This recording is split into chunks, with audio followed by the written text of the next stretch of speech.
Hi, and welcome to Inside Creative Lives. I'm your host, Dallas Kiro. I'm a photographer, writer, and filmmaker.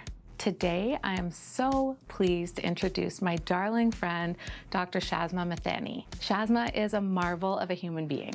She is an emergency doctor for both adult and pediatric populations at 2 different hospitals. And in her free time, when she's not playing ultimate frisbee or tennis or traveling the world, Shazma finds the time to do an incredible amount of advocacy and educational work. I can't wait for you to learn from Shazma, to hear her journey of how she got from just working in the trenches of the emergency department to now being one of Canada's foremost medical experts.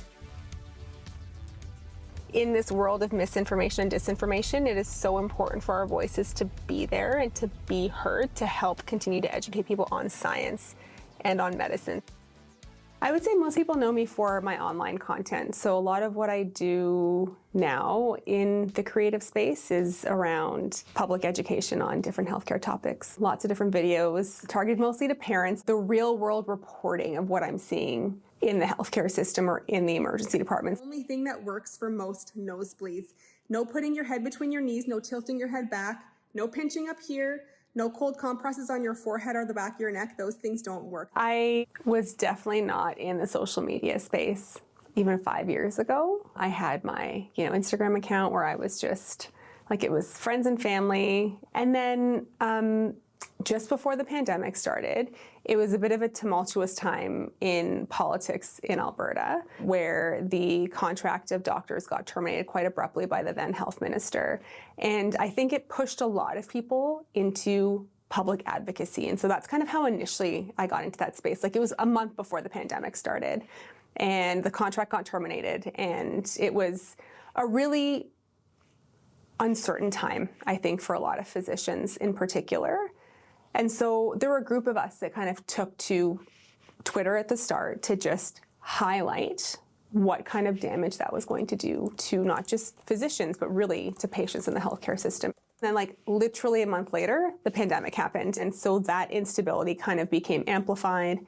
We didn't know how serious COVID was. I initially got kind of more engaged in Twitter just to learn what was happening. One of the things that's great, but also sometimes a hindrance when it comes to evidence and science and medicine, is that it takes time to accumulate that data and then publish things, right? But we didn't have that time. We needed to know what was happening right then and there. And so that's why I was initially in that space, to learn and to understand what I could do to help my patients and protect me and my family.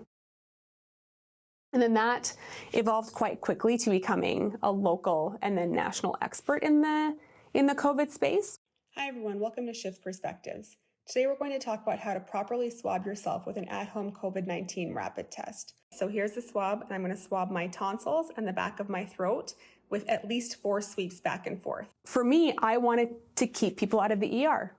I wanted to be able to make sure that the emergency department was still open for the people that needed it, and that people that maybe didn't need the ER could either be at home or seek other ways of care that wasn't burdening the acute care system. And so I started making videos. Hi everyone, today I want to talk about my top 5 tips and tricks to help keep you out of the ER as a parent. Number 1, it's okay for your child to have a fever for up to 3 to 5 days when they're sick, as long as there are no other concerning symptoms. During the pandemic, there were things that I felt really strongly about. And so I would just start typing and started writing some opinion pieces and realized that, when it's something that I actually want to write about, the words come really easily.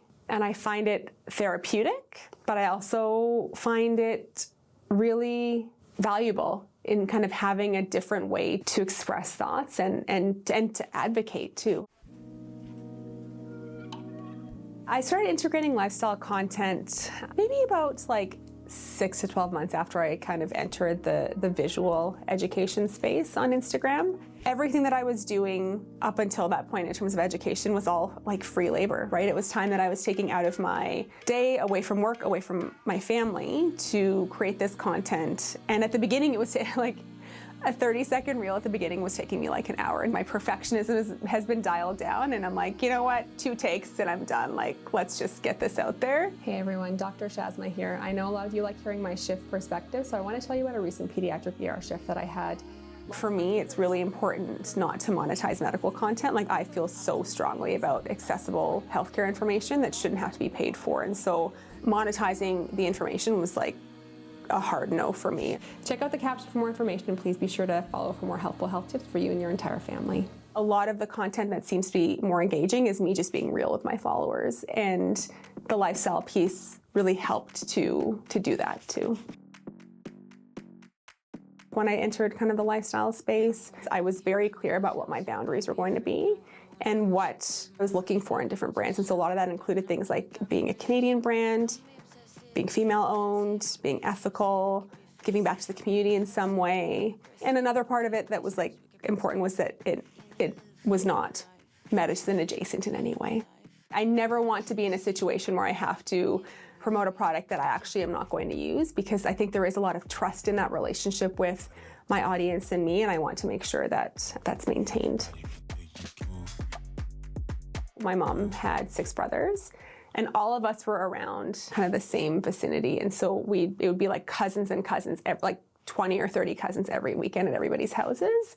And a lot of it was just creative play with my cousins, where we'd be like running around, playing games, doing like fake shows together, where we're like interviewing each other about like, you know, something that we'd seen on TV, and finding different ways to be creative. If you ask anybody who has immigrant parents whether art and creativity tended to be prioritized, they'd probably say no. My parents were very focused on education. A big part of it was for them that education gives opportunity to be self-sufficient and to have the life that they wanted for us.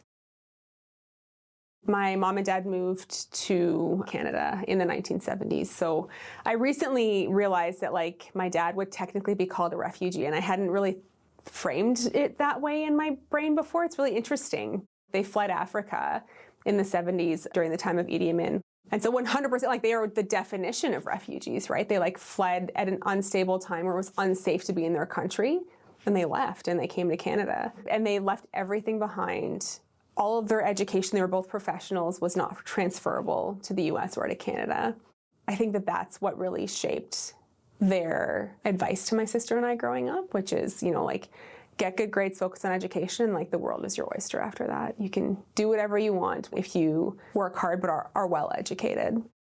I wasn't sure that I wanted to be a doctor. I knew that I wanted to probably do something in the biological sciences. At the time, I thought that I might want to be a researcher of some sort. And so in undergrad, I did pharmacology. And then did a couple of summers of research, and like pretty quickly realized that research just wasn't for me. It just pretty isolated. I really like to like being around people and engaging with people is it fills my cup. It's really important to me. And so that's when I started thinking about medicine. When I went through kind of my clerkship and different shadowing opportunities, I really liked everything. And I was like, oh, you know, when I did surgery, I'm like, oh, I want to be a surgeon. When I did obstetrics, I'm like, I want to be an obstetrician. Everything I did, I was like, oh, I really like this. And then I got to Emerge, and Emerge is everything, right? Emerge is all of those things, and you see it all the time, and it was the first thing that felt like home.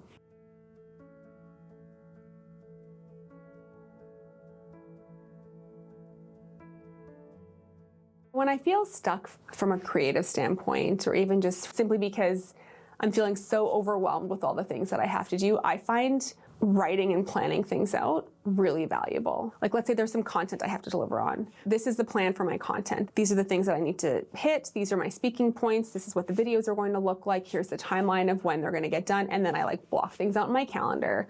And then even like block in that rest time too, of like saying like, this is my afternoon off. If I'm feeling down, whether it's from burnout or having a hard day at work or just feeling stuck or tired, there's nothing that makes me feel the way that exercise does. If I pick things that I love doing, it always makes me feel better and serves as a good reset for me. I think mental health care is something that we don't talk enough about. I think that now, especially as a millennial, it is like not something that was prioritized or even talked about in the time that we were growing up. It certainly is a lot more prominent now, and I'm so happy to see that because I think that talking about it and like talking about how I actually feel that everybody should have a psychologist from an early age even. When I was talking to my daughter the first time that she saw a psychologist, it was, okay, well, you have a doctor for your body, you have a doctor for your teeth, and you have a doctor for your feelings. And it's just like mom has a feelings doctor too. And it's just like something that helps keep our bodies healthy. And I think normalizing it from a young age, and even just like as an adult, talking about it in a way that it's just like, yeah, of course you should have a psychologist, because mental health and thoughts and stressors and burnout are like, they're things that occur for everybody. And I think that we should really try to make that normal and accessible for everybody. I think the biggest setback that I can think of is just like a time of very severe burnout for me. I didn't want to do anything other than just go to work, spend time with my family, and like do like nothing else. I didn't feel like myself. It took a lot of work to get out of that. A lot of work for me, a lot of work with my psychologist, a lot of work with, my friends and family to just like find a way out of it so that I could like live the life that I want to live. One of the big things that helped me feel like myself again was just like being okay taking a step back and taking a break. So a couple summers ago, like I took an entire month off, like as a leave of absence from work. My psychologist is like, you can delay this as much as you want, but like you need to take a step back and turn everything off. Don't post any content, don't answer emails. She didn't like say how long it should be, but an entire period of time to heal and recover.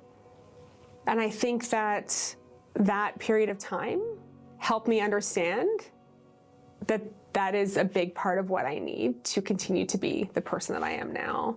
Before I had kids, it was like very okay to just be go, go, go. Like be ambitious and like try to do as much as possible, say yes to everything to have, the potential opportunities. After coming back from parental leave and when my kids were still babies, it almost felt more important to like come back from that. I wanted to prove to myself, but also to like the world that I was more than just like a mom, and that I could still be a successful contributing member of society in my field. That momentum continued, but then in like the last year or two, it has become very apparent to me that like that is not going to work for what I want. I want to spend more time with my kids when they're at this age, when they still want to hang out with me. And so part of that has been me adjusting things and scaling back and pulling back and understanding that like maybe this is a phase in my career where I do scale back. And then when they're teenagers and like don't want to hang out with me anymore or doing all the activities, like maybe I scale back up on my career then. Like, I don't know. It would be nice to have some sort of roadmap to that instead of having to like try to figure it out ourselves all the time. Perfect. So recently I started a new podcast with my awesome co-host, Dr. Sheila Wijayasinghe. She's a family doctor in Toronto. And as you know, I'm an ER doctor here in Edmonton. And so we get to meld our two worlds together to create this podcast called the Doc Talk Podcast. This week, we're so excited to talk about the focus of our week, which is perimenopause. So we will talk about what it is, what the symptoms are, early versus late perimenopause, what the differences are, what age it can start at. I certainly have those questions. We're trying to make healthcare topics more accessible, anywhere from women's health or different women's health topics to things like diabetes, respiratory viruses. We recently had a sleep expert on as well, just to try to make topics more accessible and easy to understand to the Canadian population. My job in the ER, I always kind of tell people this, is my job is to rule out anything bad or life-threatening. I may not have an answer for you at the end of the day, but what I can tell you is all these things that it isn't, because for me, it's what are the life-threatening things that I cannot miss. I need to make sure that I, manage this if it is one of these things, or get appropriate follow-up if it is one of these things. And what that means for me is I, see them for this discrete period of time, rule out those things, and then have, my colleagues like you in the community to kind of carry on that care afterwards once we've ruled out the life-threatening things. We're such a good team. Exactly. There aren't very many Canadian podcasts featuring, first of all, women of color, but women or physicians in general. And so we are a bit unique in this space. And the idea is to use this pilot season as a foundation and then really trying to grow from there. Please be sure to follow us on social media at The Doc Talk. And please send us your questions. We started out this episode with a question. We want to start off all of our episodes with questions from you. So please send us a DM and let us know what topics you'd like to hear about. universal and accessible healthcare is such an important fundamental human right. Public speaking is still pretty new to me, but it's been really a great experience. And one of the reasons that I want to get more into it is just because it reaches a different audience. If I could be like at a big TEDx conference or a TED conference talking about not even just like health education, but for me, like accessibility to public healthcare, which is like a cause that's so near and dear to my heart, that would be the ideal speaking scenario. And the hope from that would be that it would just really increase awareness so much more broadly to a much wider audience about the importance of health inequities and public health education and access.